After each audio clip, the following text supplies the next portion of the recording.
Hello everyone. सो इस video lecture में हम डिस्कस करेंगे what are the sources of impurity. क्या सोर्सेस होते हैं, किस वजह से कंपाउंड में या प्रिपरेशन में इम्प्योरिटीज़ आ सकती हैं। So very first source is raw material. जो भी रॉ मटेरियल हम लेके आते हैं, जैसे हमें टेबलेट बनाना है, पैरासीटामोल की टेबलेट बनाना है, तो उसके लिए हमें एक्टिव फार्मास्यूटिकल इंग्रेडिएंट पैरासीटामोल लाना है।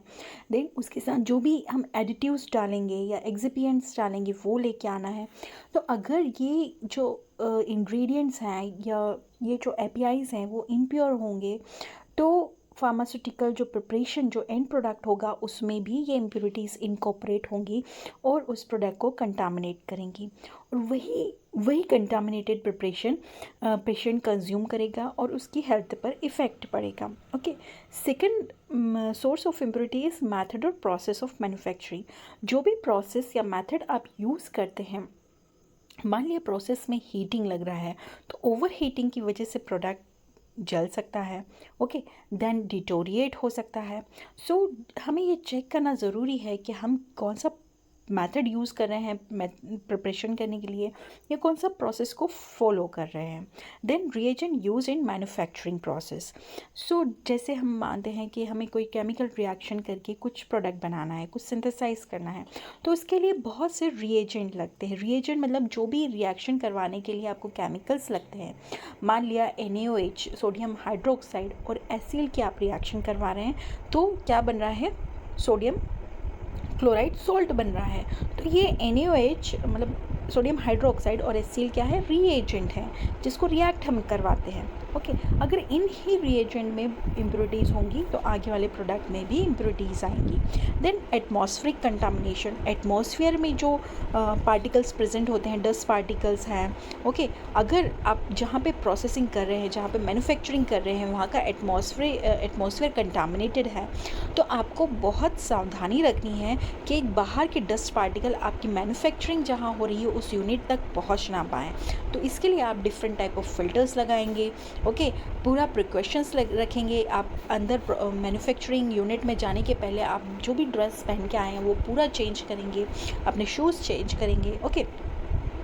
देन द इंटरमीडिएट प्रोडक्ट, जैसे हम रिएक्शन करते हैं तो फाइनल प्रोडक्ट बनने के पहले बीच में कुछ इंटरमीडिएट प्रोडक्ट भी बनते हैं। तो वो इंटरमीडिएट प्रोडक्ट फाइनल प्रोडक्ट में सम टाइम कुछ अमाउंट में रह जाते हैं, वो कन्वर्ट नहीं हो पाते फाइनल प्रोडक्ट्स में। सो ये इंटरमीडिएट्स भी फाइनल प्रोडक्ट में जब इनकॉर्पोरेट हो जाते हैं तो ये क्या है? एज ए इम्प्योरिटी की तरह वर्क करते हैं। Then defect in the manufacturing process. जैसे कि मैंने आपको पहले बताया कि मैन्युफैक्चरिंग प्रोसेस जो है वो हमें जो SOP में दे रखी है वही आपको फॉलो करना है। ओके। ऐसा नहीं है कि आपको ड्राई मेथड दिया गया है, प्रेस्क्राइब किया गया है, और आप वेट मेथड यूज़ कर रहे हैं किसी मेडिकल प्रिपरेशन को प्रोसेस करने के लिए। Then the storage condition. जो भी स्टोरेज कंडीशन दी गई हैं, मान लिया कोई प्रोडक्ट आपको 10 डिग्री सेल्सियस पे स्टोर करना है। मान लिया वैक्सीन्स हैं, वैक्सीन्स आपको कोल्ड टेम्परेचर पर ही मेंटेन करना है, आपको रेफ्रिजरेटर में ही उसको स्टोर करना है, आप उसको रूम टेम्परेचर पे नहीं रख सकते। Okay. You should maintain a temperature. अगर आप टेम्परेचर मेंटेन नहीं करेंगे तो वो प्रोडक्ट जो है वो ख़राब हो जाएगा, वेस्ट हो जाएगा, उसकी जो मेडिकल प्रॉपर्टीज़ है वो डिस्ट्रॉय हो जाएंगी, वो इफ़ेक्टिव नहीं रहेंगी। सो स्टोरेज कंडीशन भी हमें प्रॉपरली मेंटेन करके रखनी होती है। जो भी स्टोरेज कंडीशन रिक्वायर्ड है वो हमें मेंटेन करना ज़रूरी है। Then accidental substitution and deliberated adulteration. Sometime क्या होता है, दो केमिकल एक जैसे लग रहे हैं, दिख रहे हैं, तो एक्सीडेंटली आप A बॉटल की जगह B बॉटल उठा के ले गए रिएजेंट में। ओके। सो इस टाइप के अडल्ट्रेशन, या फिर आप जो बाहर से जो इंग्रेडिएंट्स खरीद के लाए हैं, जो भी रॉ मटेरियल आप खरीद के लाए हैं, वो अडल्ट्रेटेड है। अडल्ट्रेटेड मतलब उसमें जो प्योर कंपाउंड है वो तो है ही, पर साथ में कुछ अमाउंट में इम्प्योरिटीज़ भी हैं। Okay. So you can say adulteration is there. So adulteration is one of the source of impurity. अब हम इसे हर एक पॉइंट को डिटेल में डिस्कस करते हैं। So raw material use in pharmaceutical preparation, जैसे कि trace of element present in raw material में be carried out to the final preparation. अगर कोई एलिमेंट अगर ट्रेस अमाउंट में भी प्रेजेंट है, बहुत कम क्वांटिटी में भी प्रेजेंट है रॉ मटेरियल में, तो वो फाइनल प्रिपरेशन तक चला जाता है। Okay, so purity of raw material हमें इंश्योर करना ज़रूरी है फाइनल प्रिपरेशन के पहले। ओके, जैसे कुछ कंपाउंड है, जैसे कॉपर कंपाउंड से, तो कॉपर कंपाउंड्स में जनरली कॉपर टर्निंग हो जाता है। देन इसमें जो इम्प्योरिटीज़ जो रहती हैं वो आर्सेनिक और आयरन की इम्प्योरिटीज़ पाई जाती हैं। देन बिस्मथ कंपाउंड जो हैं उनमें लेड, कॉपर, सिल्वर की इम्प्योरिटीज़ प्रेजेंट रहती है। ओके, और इससे वो क्या बना लेते हैं, बिस्मथ सॉल्ट बना लेते हैं। Then second source of impurities reagent use in the manufacturing process. So if reagent use in manufacturing process are not completely removed by washing, this may find entry into the final product. अगर हमारा final product जो हम बना रहे हैं और जिन final product को बनाने के लिए हमने रिएजेंट यूज़ किया है, तो अगर कोई अनरिएक्टेड रिएजेंट रह गया हो फाइनल प्रोडक्ट में, तो उसको प्रॉपर्ली वॉश करना ज़रूरी होता है, नहीं तो वो फाइनल प्रोडक्ट में इनकॉर्पोरेट वैसे का वैसे चला जाएगा।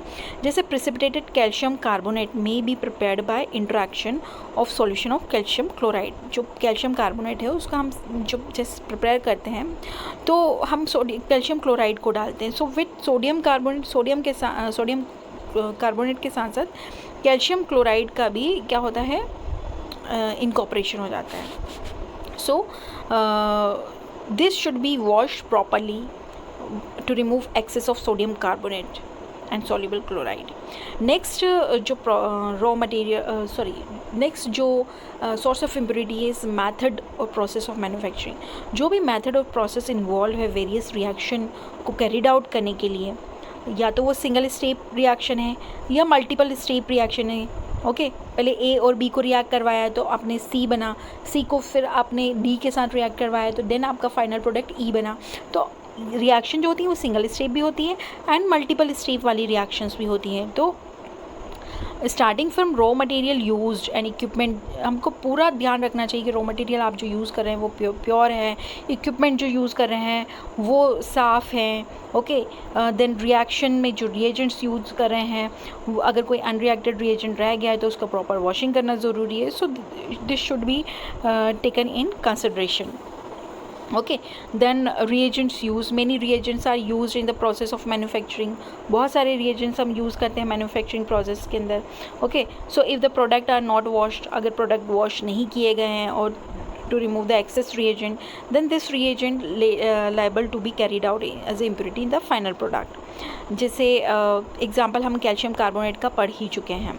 Okay, then reagent employed to eliminate the other impurity.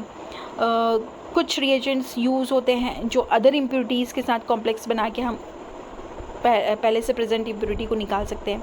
In some manufacturing process certain reagent are used to remove impurity present in the final product. So example, barium is employed to remove excess of sulphate. Barium का हम use करते हैं अगर किसी product में sulphate की impurity है तो हम बेरियम का यूज़ करते हैं। ओके, दैन सॉल्वेंट और vehicle use in manufacturing process. जो भी मैन्युफैक्चरिंग प्रोसेस में आपको सॉल्वेंट्स यूज़ हो रहे हैं, वाटर का यूज़ हो रहा है या फिर व्हीकल का यूज़ हो रहा है, व्हीकल मतलब अल्कोहल है, जो भी सॉल्वेंट सिस्टम अगर किसी मैन्युफैक्चरिंग प्रोसेस में लग रहा है तो अगर वो इम्प्योर है, मोस्ट कॉमनली वाटर जो है बहुत केयरफुली हमें यूज़ करना रहता है क्योंकि वाटर में कंटामिनेशन के चांसेस बहुत ज़्यादा होते हैं। जैसे इंजेक्शन आप बना रहे हैं, इंजेक्शन प्रिपेयर कर रहे हैं तो उसके लिए प्योरीफाइड वाटर ही यूज़ होता है। ओके, पहले वाटर की टेस्टिंग होती है उसके बाद ही, क्योंकि वो डायरेक्टली आपके पैरेंटल आपकी ब्लड सर्कुलेशन में आप इंजेक्ट करते हैं उस ड्रग को। तो जो टैप वाटर है उसमें calcium, magnesium and chloride, sodium की इम्प्योरिटीज़ रहती है। सॉफ्टेन वाटर में सोडियम एंड क्लोराइड की इम्प्योरिटी देती है। डीमिनरलाइज वाटर में कुछ ऑर्गेनिक इम्प्योरिटीज़ रहती हैं। डिस्टिल वाटर में कोई इम्प्योरिटी नहीं रहती है। Okay, so in this way with the help of water impurities may incorporated in the final product. Then action of solvent and reagent on reaction vessel. जो भी reagents आप यूज़ कर रहे हैं, solvent यूज़ कर रहे हैं, तो आप जिस कंटेनर में रिएक्शन करवा रहे हैं, जिस वेसल में रिएक्शन करवा रहे हैं, तो हो सकता है वो रिएजेंट उस कंटेनर के साथ रिएक्ट कर जाए और रिएक्शन में प्रोडक्ट के साथ साथ रिएजेंट और कंटेनर का भी कुछ जो है मटेरियल इनकॉर्पोरेट हो जाए। तो इस तरह फाइनल प्रोडक्ट में कंटेनर के पार्टिकल्स भी चले जाएंगे और वो इम्प्योरिटी की तरह वर्क करेंगे। Then chemical process in the used in the manufacturing process. So जो भी ड्रग सिंथेसाइज आप करते हैं, मैनी केमिकल रिएक्शंस उसमें होती है, जैसे नाइट्रेशन होता है, हेलोजिनेशन, ऑक्सीडेशन होता है. So various chemicals are used in these processes and different chemicals are used. Then this chemical reaction may also contributed in to the presence of impurity. इन की वजह से जो है वो प्रोडक्ट में impurity आ सकती है.